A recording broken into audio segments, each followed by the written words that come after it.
जिन लोगों के पास टाइम की कमी होती है कि आजकल हर इंसान बहुत दौड़ भाग में लगा हुआ है, उसके पास बिल्कुल भी टाइम नहीं है अपने लिए टाइम निकालने का, तो सिर्फ 15 से 10 मिनट ही अपने लिए निकालो और इन 5 आसनों को करो और इन 5 आसनों के साथ साथ थोड़ा सा प्राणायाम करो, तो बस आपकी फिजिकली फिटनेस के लिए, मेंटली हेल्थ के लिए बहुत अच्छा हो जाएगा कि बाकी आपको कुछ अपने लिए करने की ज़रूरत ही नहीं पड़ेगी। हेलो गाइस, स्वागत है आपका मेरे चैनल योगा विद रुचि लखेड़ा में। तो आज का टॉपिक हमारा थोड़ा हटके है। अभी तक जितने भी टॉपिक आए हैं तो कौन सी बीमारी में कौन सा योग प्राणायाम करना चाहिए वही आया। आज हम थोड़ा डीपली जाएंगे कि जो सांस हम अंदर लेते हैं उसको अंदर जाने पे क्या काम होता है।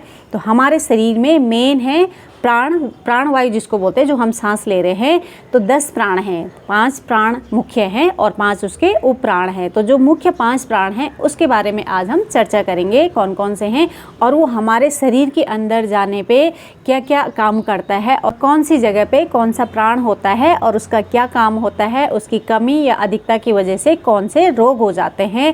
तो आज हम बात करेंगे हमारे शरीर में जो मुख्य 5 प्राण हैं कौन कौन से हैं। सबसे पहला आता है अपान, उदान, समान, व्यान और प्राणवायु। तो ये 5 प्राण है, इनका हमारे शरीर के अंदर अलग अलग जगह पे अलग अलग काम है। तो सबसे पहले बात करेंगे उदान वायु की। उदान वायु होती है नाभि से नीचे का जो हमारे बॉडी पार्ट्स हैं, जो हमारे इंटरनली ऑर्गन्स हैं, उनको एक्टिवेट करता है, उनको अच्छे से काम करने के लिए पुश करता है जब वो फिट अच्छी तरीके से शरीर में उसकी पूर्ति है। यदि कमी हो जाती है तो शरीर में बहुत सारे रोग आते हैं और उस वाले बॉडी पार्ट्स को, उन इंटरनली ऑर्गन्स को वो कमज़ोर कर लेता है, जिसकी वजह से बीमारियां आ जाती है। अब कौन कौन सी बीमारियां आती हैं, मैं 5 प्राण के लिए 5 आसन बताऊंगी कि अपान वायु है जैसे, तो उसके लिए कौन सा हमें आसन करना चाहिए। तो प्राणायाम तो ज़रूरी है, सभी को सारे प्राणायाम करने चाहिए। 2-3 मुख्य जो प्राणायाम है उनको तो ज़रूरी करना चाहिए, ज़्यादा नहीं कर सकते हो, लेकिन आसनों का भी पता होना चाहिए कि ये सिर्फ इन 5 आसनों को करें और साथ में प्राणायाम करें। तो शरीर में 5 प्राण यदि हमारे बैलेंस हो जाएंगे तो खुद ही हमारे शरीर के रोग दूर हो जाएंगे। तो इनको सबसे पहले मैंने अपान वायु को बता दिया है। अब उसको बताएंगे कि कौन सा हमें इसमें आसन करना चाहिए।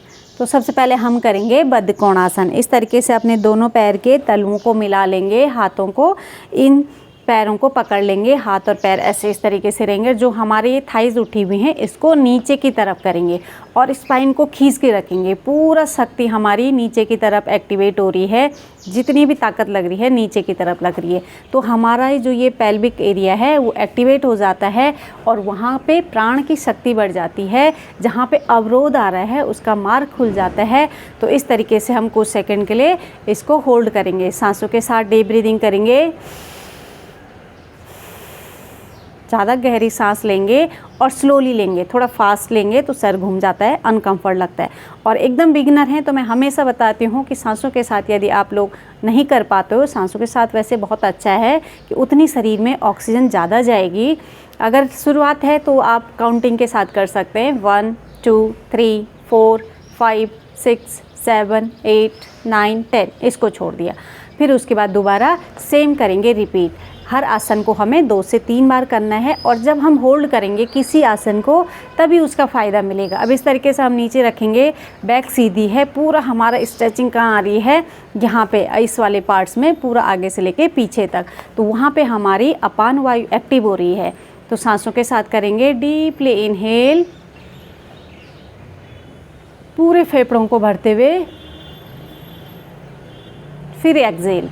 जितना आप लंबा गहरा सांस ले सकते हो लेंगे और अपनी कैपेसिटी से लेने के बाद छोड़ देंगे। पूरा गहरा लेना और छोड़ना। ठहराव ज़रूरी है। अगर हम फास्ट करेंगे और जल्दी जल्दी में करेंगे तो फ़ायदा नहीं मिलता है। यदि हम किसी चीज़ को शांत मन से करेंगे, चाहे आप 10 मिनट ही करो, लेकिन पूरा ध्यान अपने जो काम कर रहे हो उस पे देंगे और थोड़ा डीपली लेंगे। जैसे सांस भी ले रहे हैं या आसन भी कर रहे हैं तो थोड़ा धीरे से करेंगे और मन से करेंगे तो बहुत अच्छा इसका रिजल्ट मिलता है। चलती चाल में करेंगे तो नहीं हो पाएगा। ठीक है, ये हमारा हो गया अपान वायु के लिए हो गया बद्ध कोणासन और दूसरा है पवन मुक्तासन। कैसे करते हैं, इस तरीके से लेट जाएंगे, दोनों पैरों को फोल्ड करेंगे। अब दोनों हाथों से इन पैरों को फोल्ड करेंगे और अपने नाक को घुटने से लगाने के लिए टच करेंगे। और जब हम पैरों को इस तरीके से दबाते हैं तो हमारे पेट में दबाव आता है और हमारा ये नीचे पेल्विक एरिया एक्टिव हो जाता है। तो ये 2 आसन हैं। हम बात करेंगे समान वायु कहाँ पे हमारे शरीर में होती है, उसका क्या काम होता है, उसकी कमी होने से क्या रोग हो जाता है। तो समान वायु हमारे डाइजेस्टिव सिस्टम को एक्टिव रखती है और जिसका डाइजेस्टिव सिस्टम एक्टिव होगा उसका इम्यून सिस्टम भी एक्टिव होगा। तो समान वायु के कमी के कारण डाइजेस्टिव सिस्टम गड़बड़ हो जाता है और इसकी गड़बड़ी की वजह से हमें डायबिटीज की बीमारी हो जाती है। जिनका भी डायबिटीज सिस्टम अच्छा नहीं होगा उनको हमेशा आगे चल के डायबिटिक होगा। तो डायबिटिक वालों के लिए समान वायु को एक्टिव रखना बहुत ज़रूरी है।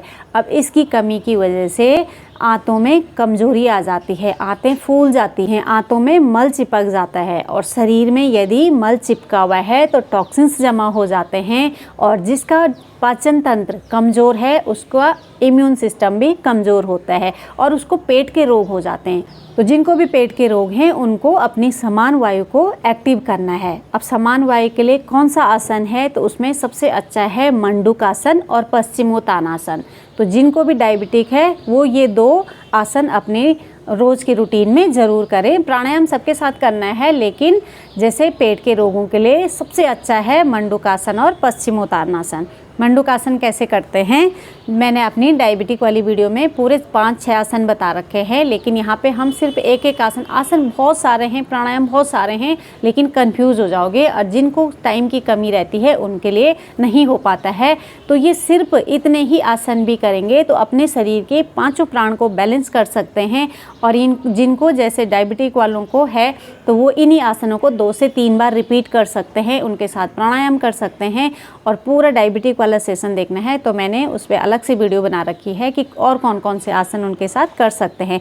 अभी हम सिर्फ एक प्राण को एक्टिव करने के लिए 1 या 2 आसन ही बताएंगे, क्योंकि समय की कमी सबके पास होती है तो वो बहुत ज़्यादा नहीं कर सकते हैं। तो सिर्फ इन 4-5 आसनों को करके ही अपने आप को फिट रख सकते हैं। अब दोनों आसन कौन कौन से हैं। मंडूकासन, इस तरीके से हम उल्टे पैर बैठ जाएंगे वज्रासन में। जैसे वज्रासन में बैठते हैं, एड़ियाँ बाहर की तरफ, पंजे अंदर की तरफ, उसके ऊपर अपनी बटक को रखा और बैक सीधी रखी, ठीक है। और इस तरीके से अपने हाथों की मुट्ठी बनाई और फिर अपने नाभि के दोनों साइड रखा। पहले इनहेल करा, एक्सहेल करा, पेट को अंदर खींचा और नीचे झुक गए। बस यहाँ पे होल्ड करना है। अब चाहे आप सांसों के साथ करो या काउंटिंग के साथ करो। तो स्टार्ट करेंगे 1 2 3 4 5 6 7 8 9 10। सांस भरी, वापस आ गए। अब इसके बाद अगला करेंगे तो पश्चिमोत्तानासन। इस तरीके से अपना एक पैर फोल्ड कर लेंगे, दूसरे को जैसे ये वाला हमने पैर सीधा करा, उसके बगल में हम अपना दूसरा पैर लेके आएंगे और इसको फोल्ड कर लेंगे अंदर की तरफ इस तरीके से। और जो ये वाला पैर है इसके बाहर से हम हाथ को लेंगे और यहाँ पे पकड़ेंगे। एक हाथ हमारा अगर बैलेंस वैसे ही बन जाता है तो इस तरीके से लेके आएंगे, बैलेंस नहीं बनता है तो कोई नहीं, इस हाथ को नीचे रखेंगे और जो हमारा हाथ नीचे है उधर का शोल्डर पीछे की तरफ लेके जाएंगे और पूरी बॉडी को ट्विस्ट करेंगे।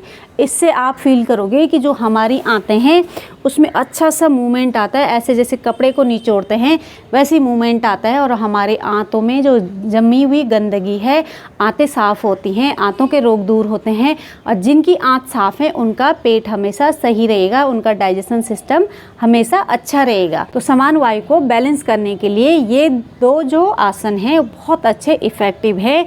तो इस तरीके से हम 2 आसनों को करेंगे। अब बात आती है प्राणवायु की। प्राणवायु जो हम सांस अंदर लेते हैं और अंदर जाने के बाद हमारे हार्ट में जाती है, फेफड़ों में जाती है, हार्ट में जाती है और उसके बाद वो अलग अलग जगह पे जाके अलग अलग सिस्टम को एक्टिव करती है।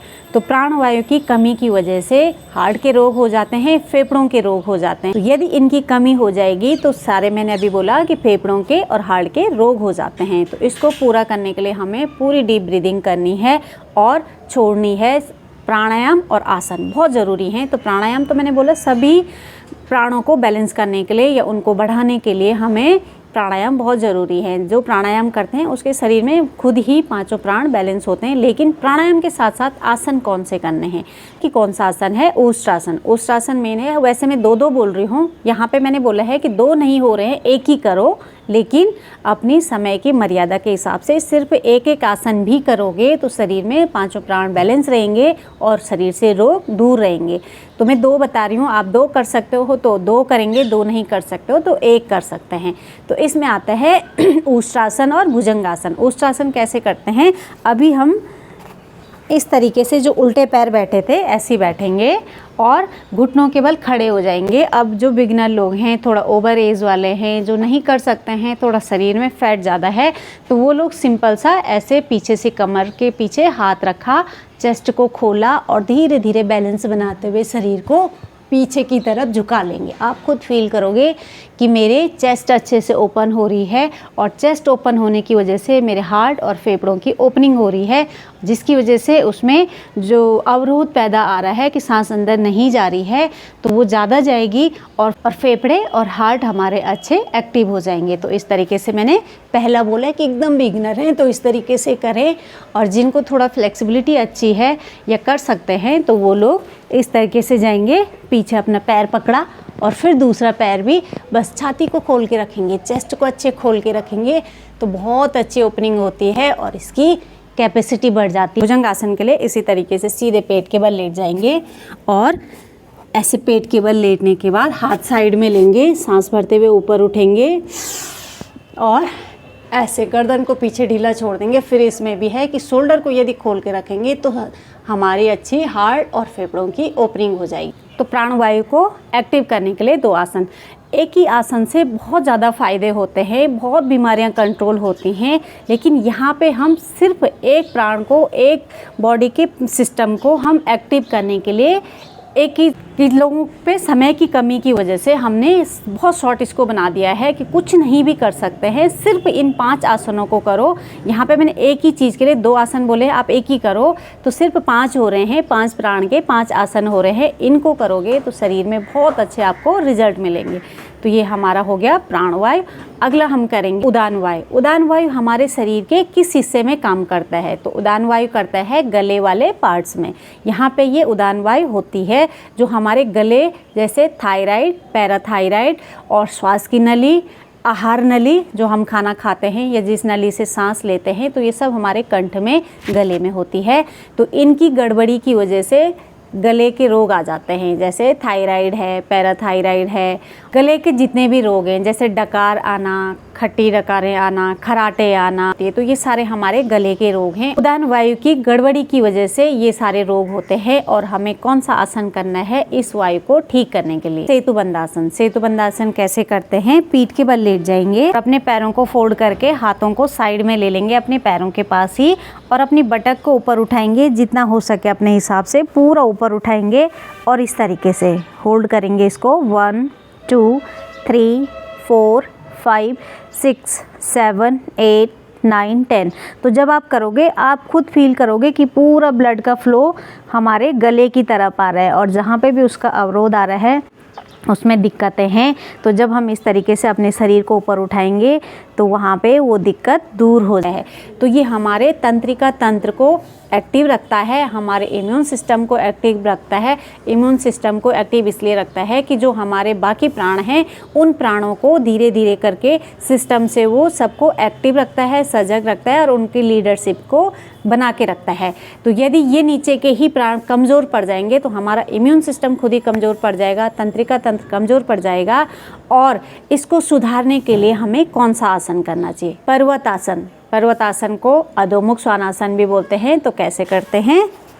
तो इस तरीके से हम अपने हाथ और पैरों को ज़मीन में लगा देंगे। शुरुआत में जैसे पैर ज़मीन में नहीं लगते हैं तो हिल्स को उठा सकते हैं, थोड़ा सा इतना भी करेंगे तो पूरा फ़ायदा मिल जाएगा। जिनका शरीर थोड़ा अच्छा फ्लेक्सिबल है तो वो नीचे एड़ियों को लगाएंगे, हाथों को सीधा, और इस तरीके से अपने शरीर को कुछ टाइम के लिए सेकंडों के हिसाब से रखेंगे। तो इस तरीके से श्वासों के साथ करोगे तो ऐसे